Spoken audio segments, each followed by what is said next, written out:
Assalamualaikum warahmatullahi wabarakatuh. Siapa yang tidak kenal dengan Imam Abu Hanifah? Ulama yang bernama asli Nu'man bin Sabit ini dikenal sebagai penggagas mazhab Hanafi yang sangat cerdas. Salah satu bukti kecerdasannya, di usia remajanya yang baru menginjak 7 tahun, Abu Hanifah yang merupakan murid kesayangan Imam Ahmad ini pernah menang debat melawan seorang ateis. Adalah Dahriyah, seorang ateis yang sempat membuat resah dunia Islam di Baghdad, Irak waktu itu. Menurut riwayat yang lain, Dahriyah bukanlah seorang ateis melainkan seorang pendeta Yahudi. Terlepas dari perbedaan itu, kali ini kami akan memaparkan kisah bagaimana seorang Imam Hanafi yang waktu itu masih sangat belia bisa mengalahkan seorang Dahriyah yang menjadi fenomena waktu itu. Cerita ini bermula ketika seorang bernama Dahriyah datang ke Baghdad dan membuat gempar masyarakat muslim waktu itu dengan mencoba merusak keyakinan yang berkaitan dengan ketuhanan. Para ulama pun mencoba berdebat dengannya. Namun sayangnya, setiap ulama yang berdebat, argumen-argumen mereka mudah dipatahkan oleh Dahriyah. Hal ini tentu kemudian membuat khalifah risau. Maka sang khalifah menyuruh para menterinya untuk meninjau di daerah lain. Barangkali ada seorang ulama yang bisa menandingi argumen-argumen Dahriyah. Kemudian para utusan khalifah menemui Imam Ahmad bin Sulaiman, salah seorang tokoh teolog mazhab Asy'ari. Beliau juga merupakan guru dari Imam Abu Hanifah. Setelah para utusan itu menyampaikan kerisauan sang khalifah, maka disepakatilah akan dilakukan debat terbuka antara Imam Ahmad dengan Dahriyah. Selain itu, sang khalifah meminta agar perdebatan itu dilakukan di Masjid Jami agar bisa disaksikan oleh banyak orang. Kontan saja, masyarakat yang mendapatkan informasi tentang akan diadakannya debat. Mereka ramai-ramai sudah mendatangi masjid sehari sebelum perdebatan dimulai. Mereka sangat menaruh harapan kepada Imam Ahmad, karena beliaulah satu-satunya ulama yang diharapkan bisa mengalahkan Dahriyah. Sementara itu, di rumahnya, Imam Ahmad tidak berhenti berzikir dengan mengucapkan tasbih, mensucikan keesaan Allah. Baginya, membicarakan tentang ketuhanan adalah bukanlah hal yang sepele. Tidak sabar rasanya ingin membungkam Dahriyah yang telah membuat keruh suasana. Jumat pagi harinya, Imam Abu Hanifah yang waktu itu masih sangat belia datang menghadap gurunya. Tidak seperti biasanya, beliau mendapati gurunya sepertinya dalam kegentingan. Imam Ahmad pun menceritakan keadaan yang sebenarnya, perihal rencana perdebatan dengan Dahriyah. Waktu itu pula, Imam Ahmad teringat akan mimpinya semalam, lalu disampaikanlah kepada muridnya itu. Abu Hanifah sebagai murid yang beradab, menyimak dengan khidmat tentang mimpi gurunya. Aku bermimpi ada sebuah dusun yang amat luas lagi indah. Di sana kulihat ada sebatang pohon yang rindang dan lebat buahnya. Tiba-tiba di situ keluar seekor babi dari ujung desa. Lalu babi itu memakan habis buah yang masak nan ranum dari pohon itu, hingga ke daun dan dahan-dahannya habis dikunyahnya. Yang tinggal cuma batangnya saja. Waktu itu juga keluar seekor harimau dari umbi pohon rindang tadi, lalu menerkam babi itu dengan gigi dan kukunya yang tajam. Kemudian babi tadi mati. Setelah menceritakan mimpinya, Imam Ahmad termenung seketika. Kekalutan pikiran yang telah diakibatkan Dahriyah bisa menggeser pegangan akidah umat. Ini tidak bisa dibiarkan, harus dihapus segera. Wajahnya yang tenang, bagai air sungai yang mengalir jernih, masih nampak bercahaya walau di saat yang begitu genting. Sementara itu, Abu Hanifah, sang murid yang ada di hadapannya, selain cerdas, beliau juga punya kelebihan dalam hal tafsir mimpi, seperti Nabi Yusuf alaihissalam.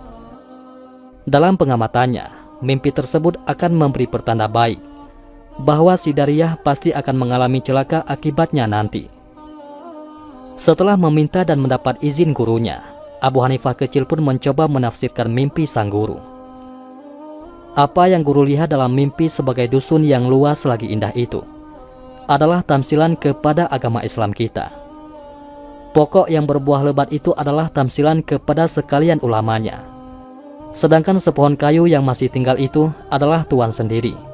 Dan babi yang tiba-tiba muncul dan merusak pohon tersebut adalah si Dahriyah. Sedangkan harimau yang keluar lalu membunuh babi tadi adalah saya. Jelas Abu Hanifah. Setelah menjelaskan perihal tafsir mimpi sang guru, Abu Hanifah pun memohon agar gurunya memberikan izin, biar dirinya saja yang berdebat dengan Dahriyah. Sang guru pun memberikan izin dan restu. Kemudian berangkatlah guru dan murid ini menuju Masjid Jami. Sesampainya di sana, seperti biasa sebelum mulai berdebat, Dahriyah mengejek para ulama dengan suaranya yang lantang dan keras. Namun, hal mengejutkan terjadi di tengah ramai orang dalam masjid itu. Seorang anak kecil berusia 7 tahun menyahut tantangan Dahriyah. Guruku Imam Hamad terlalu mulia untuk berdebat dengan orang sepertimu. Biarlah aku saja menjadi lawan debatmu, sambut Abu Hanifah. Dahriyah pun meremehkan Abu Hanifah. Hai anak kecil, siapa kamu? Berani sungguh menyahut tantanganku, sedangkan ulama yang hebat-hebat, yang bersurban dan berjubah telah kukalahkan. Wahai Dahriyah, sesungguhnya Allah tidak melimpahkan kemuliaan dan kebesaran itu pada sorban atau jubah yang dipakai. Tetapi Allah menganugerahkan kemuliaan kepada orang-orang yang berilmu dan bertakwa. Abu Hanifah lalu membacakan firman Allah dalam surat Al-Mujadalah. Niscaya Allah akan mengangkat derajat orang-orang yang beriman di antaramu, dan orang-orang yang diberi ilmu beberapa derajat. Quran Surat Al-Mujadalah ayat 11. Geram rasanya hati Dahriyah mendengar kelincahan lidah pemuda ini untuk berdebat. Maka berlangsunglah debat yang sangat mendebarkan antara Abu Hanifah melawan seorang ateis bernama Dahriyah, yang terkenal dengan pemikiran materialis dan ateisnya itu. Di atas mimbar, Dahriyah mulai melancarkan pertanyaan. Benarkah Allah itu ada? Bahkan jelas Allah memang ada, tegas Abu Hanifah. Kalau Allah ada, di mana tempatnya? Suara Dahriyah semakin meninggi. Imam Abu Hanifah yang menganut mazhab Asy'ari pun menjawab, Allah tetap ada, tetapi dia tidak bertempat. Heran, kau katakan Allah ada, tetapi tidak bertempat, bantah Dahriyah sambil melemparkan senyuman sinisnya kepada hadirin. Itu bisa saja wahai Dahriyah. Coba kau lihat pada dirimu sendiri. Bukankah pada dirimu itu ada nyawa? Abu Hanifah mulai mendebat. Orang-orang mulai memperhatikan gaya ilmuwan muda ini berpidato dengan penuh bakat. Bahkan, memang aku punya nyawa. Dan memang setiap makhluk yang bernafas itu ada nyawa, sahut Dahriyah. Imam Abu Hanifah berkata, tetapi apakah kau tahu di mana letaknya nyawa atau rohmu itu? Di kepalakah, di perutkah, atau apakah di ujung kakimu? Seketika Dahriyah tersentak mendapatkan serangan balik seperti itu. Orang-orang mulai berbisik-bisik di antara mereka. Setelah itu, Abu Hanifah mengambil segelas susu, lalu ditampilkan pada Dahriyah seraya berkata, apakah dalam air susu ini ada kandungan lemak? Dengan cepat Dahriyah menjawab, ya, jelas. Imam Abu Hanifah bertanya lagi, kalau begitu, di manakah lemak itu berada? Di bagian ataskah atau di bawahkah? Sekali lagi Dahriyah tersentak, tidak mampu menjawab pertanyaan Imam Abu Hanifah yang sopan itu. Untuk mencari di manakah beradanya ruh dalam jasad, dan tersisip di manakah lemak dalam air susu ini pun kita tidak mampu. Bagaimana pula kita dapat menjangkau di manakah beradanya zat Allah Subhanahu wa Ta'ala di alam raya ini? Zat yang telah menciptakan dan mengatur seluruh alam ini, termasuk ruh dan akal dangkal kita ini. Pun perintahnya yang tunduk dan patuh di bawah urusan tadbir perintahnya yang maha agung. Suasana menjadi agak hening. Dahriyah terpaku di kursi, terbungkam lidahnya, merah mukanya, kesabarannya mulai terburai.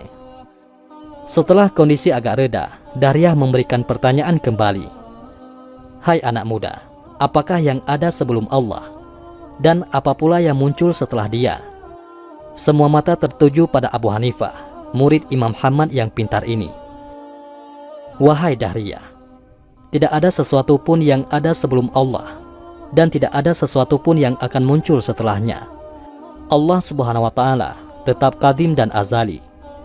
Dialah yang awal dan dialah yang akhir, tegas Abu Hanifah singkat tapi padat.